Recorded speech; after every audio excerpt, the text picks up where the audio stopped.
রব্বুল আলামিন ডেকে বলেন, ও নবী, নিশ্চয় আমি আপনাকে সাক্ষ্যদাতা রূপে প্রেরণ করেছি, সুসংবাদদাতা রূপে প্রেরণ করেছি, সতর্ককারী রূপে প্রেরণ করেছি, আল্লাহর দিকে আহ্বানকারী রূপে প্রেরণ করেছি, আর আলো দানকারী চেরাগ রূপে, প্রদীপ রূপে প্রেরণ করেছি। পড়েন সুবহানাল্লাহ।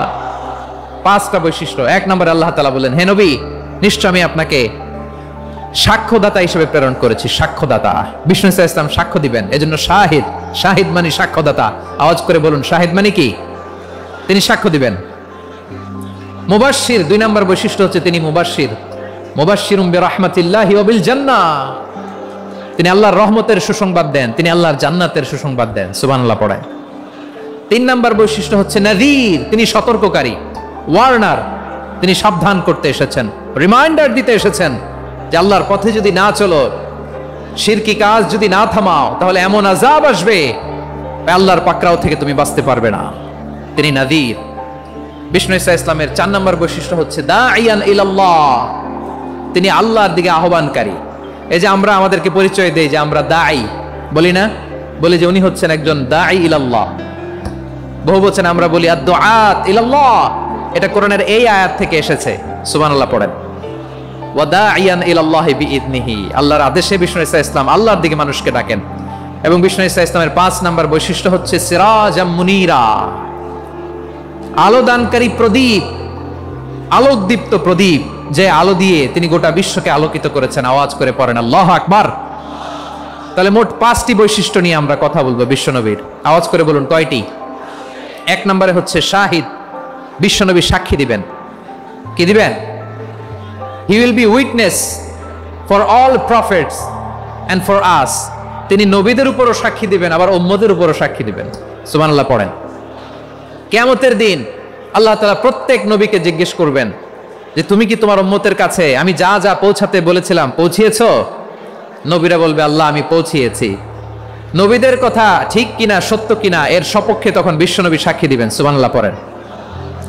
এজন্য রব্বুল আলামিন বলেন, ফাকাইফা ইযা জিনা মিন কুল্লি উম্মাতিন বিশাহীদিন ওয়া জিনা বিকা আলা হাউলাই শাহীদা।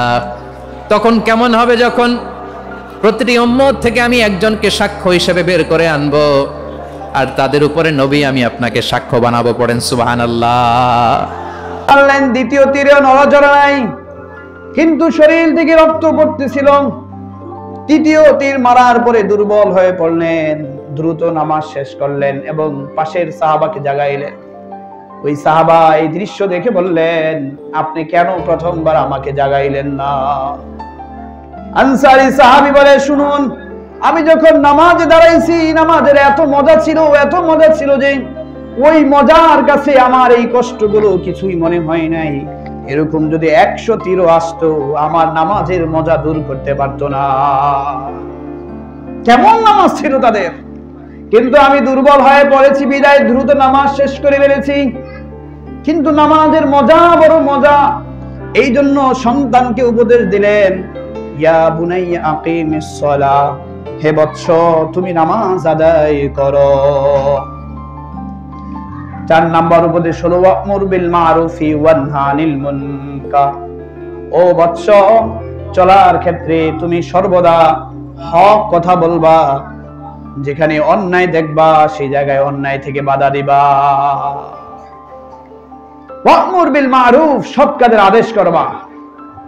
সব যতগুলো কাজ আছে সব জায়গায় নির্ভয়ে আদেশ করতে থাকবা। ওয়ানহা আনিল মুনকার, অসৎ কাজ হচ্ছে, সমাজে অসৎ কাজ হচ্ছে, সেখানে বাধা দিবা। তুমি তোমার সামর্থ্য অনুযায়ী বাধা দিবা। তোমার সামর্থ্য যদি থাকে, তোমার হাত দিয়ে বাধা দেওয়ার মতো সামর্থ্য যদি থাকে, তাহলে তুমি সরাসরি হাত দিয়ে তাকে বাধা দাও। কিন্তু যার সামর্থ্য হাত দিয়ে বাধা দেওয়ার, ওই ব্যক্তি যদি হাত দিয়ে বাধা না দেয়, কাল কিয়ামতের ময়দানে আল্লাহর কাছে জবাব দিতে হবে। সরকার প্রধানের ক্ষমতা আছে হাত দিয়ে বাধা দেওয়ার, এমপি মন্ত্রীদের ক্ষমতা আছে হাত দিয়ে বাধা দেওয়ার, সমাজের নেতার ক্ষমতা আছে হাত দিয়ে বাধা দেওয়ার। সমাজের ভিতরে অন্যায় হবে, দেশের ভিতরে অন্যায় হবে আর হাত দিয়ে বাধা না দিবে, তাহলে ওই ব্যক্তিদের আল্লাহর কাছে জবাব দিতে হবে। যেখানে অন্যায় দেখবে সেখানে বাধা দিতে হবে, যেখানে ঘুষখোর দেখবে সেখানে বাধা দিতে হবে, যেখানে চাঁদাবাজি দেখবে সেখানে বাধা দিতে হবে। যতগুলো অন্যায় সামনে পড়বে সব অন্যায় যাদের অধিকার আছে হাত দিয়ে বাধা দেওয়া, তাদের হাত দিয়ে বাধা দিতে হবে। ফাইন লাম ইস্তাতি' ফাবিকলবি ফাবিলিসানি। 2 নাম্বার হলো যদি সম্ভব না হয় তাহলে জবান দিয়ে বাধা দিবে। আমার কথার অধিকার আছে, আমি হাত দিয়ে পারবো না, জবানে বলবো, বলে আমি চলে যাব। যদি অতটুকু জবান দিয়ে ক্ষমতা থাকে বাধা দেওয়ার, আমার বাড়িতে আমার ভাড়াটিয়া অন্যায় করবে আর আমি চুপ করে থাকবো, হতে পারে না। যদি সম্ভব হয় আমার জবান দিয়ে বাধা দেওয়ার, তাহলে আমার জবান দিয়ে তাকে বাধা দিতে হবে।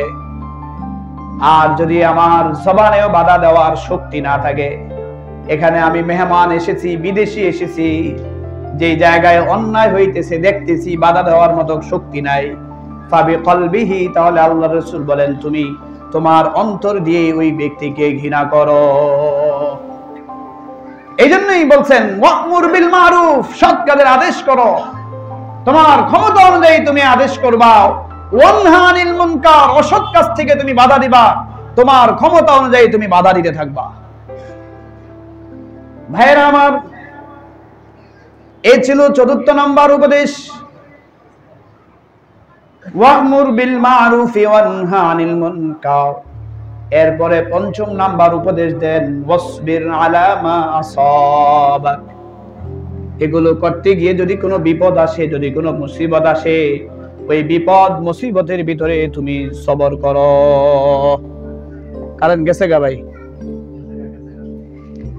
এগুলো করার ক্ষেত্রে যদি বিপদ আসে তাহলে বিপদে তুমি সবর করো, ধৈর্য ধারণ করো। এই নামাজ পড়তে গেলে অনেক সময় বিপদ আসবে, সৎ কাজের আদেশ করতে গেলে অনেক সময় বিপদ আসবে, অসৎ কাজে বাধা দিতে গিয়ে অনেক সময় বিপদ আসবে।